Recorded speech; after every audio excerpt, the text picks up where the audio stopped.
Ասում են, թե նոր օրերում այլևս երբեք կգրվեն էպոսներ։ Սակայն հայ գրականության մեջ մի քանի հոճի խիզախեցին 20-րդ դարում կերտելու ազգային նոր էպոսներ։ Դրանք վեպեր էին իսկական իմաստով, բայց ով որ կարդացել է Խաչիկ Դաշտենցի Ռաշպարների կանչը, նա գիտի, որ դա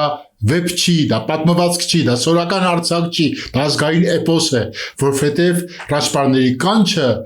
պատմում է այն, ինչ որ մեր Սասնածռեր էպոսը պատմել, մեր մեծ հերոսների, Անդրանիկի, Աղբյուր Սերոփի, Գևորգ Չաուշի,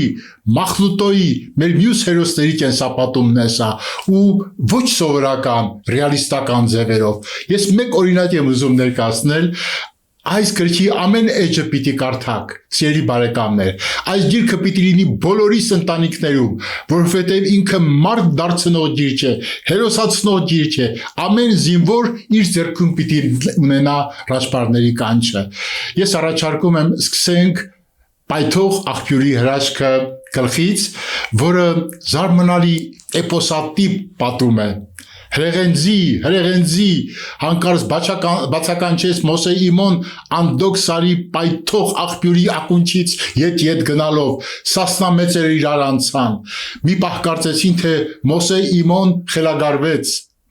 բոլորն էլ գիտեին, պայթող աղբյուրի ակունքում այդպիսի ձիեր կան, գիտեին նույնպես, որ նրանք ամեն մարդու աչքին չեն երևում, ով քաջ է, միայն նա կարող է այդպիսի ձի տեսնել։ Սա էպոս չէ, բա ինչ է, իսկական էպոս է։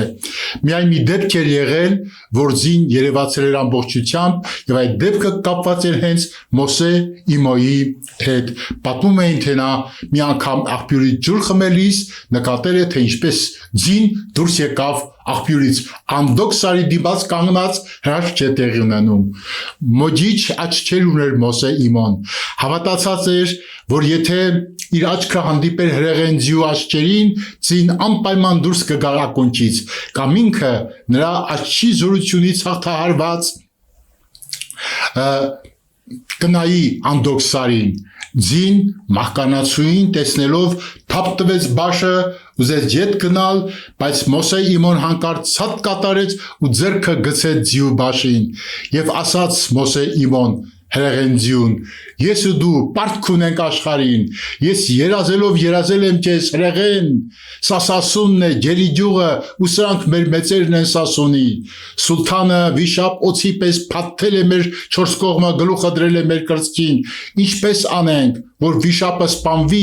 ու կրթանն ու իր ձաչերը ազատվեն։ Ես աշխարհի բոլոր մեծերի հողերով անցա ու հասա մինչև Իգլիզանց երկիր, նայեցի թագավորների աչքերի մեջ ու նրանց աչքերը խորամանկ տեսա ու նենգավոր։ Եվ այսօր այսուր ժամին ժայթքող աղբյուրի խորքը նայեցի հուսահատ ու դու ջրերի միջից երևացիր ինձ, ընդուներ իմ կանչը սասունական, կանգնիր այստեղ հրեղեն, կանգնիր այստեղ ինչպես փրկեմ ձաչերիս, եւ ձին ասաց, քո ձեռքը դիպավ իմ բաշին, 7 գթալի դաշտում ծերունի ցեղապետը մի զամբիկ տվեց շապինանդին, հերիք է որ ձեռքդ 3 անգամ զարկես նրա մեջքին եւ նա զորանա ինձպես եւ ավելի երկար կապրի, քան ձին սովորական։ Գտեք այդ ավետարանը, ասում է ձին, ու երդվեցեք նրա վրա։ Որտեղ է ավետարանը, հարցնում է Մոսե Իմոն, Տատրատ գյուղումն է, որ հիմա Զմոյի գյուղ է կոչվում, եւ պղծությունը մաքրեք թասվորի կրակով, եւ գնաց, ետ գնաց հրեղենձին, պոչը ծալեց ջրերի մեջ ու սուզվեց անդոկի տակ, դարձավ աներևույթ։ Այդ ժամանակ պայթող աղբյուրին մոտեցավ ասորի ցեղապետի զամբիկը,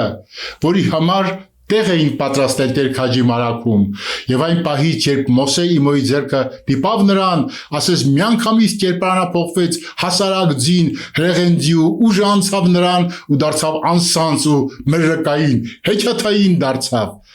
Սասմա մեծերը փորձեցին սանձել նրան, սպաղանած մակարը փորձեց թամբին ելնել, ձին չթողեց, թափ տվեց։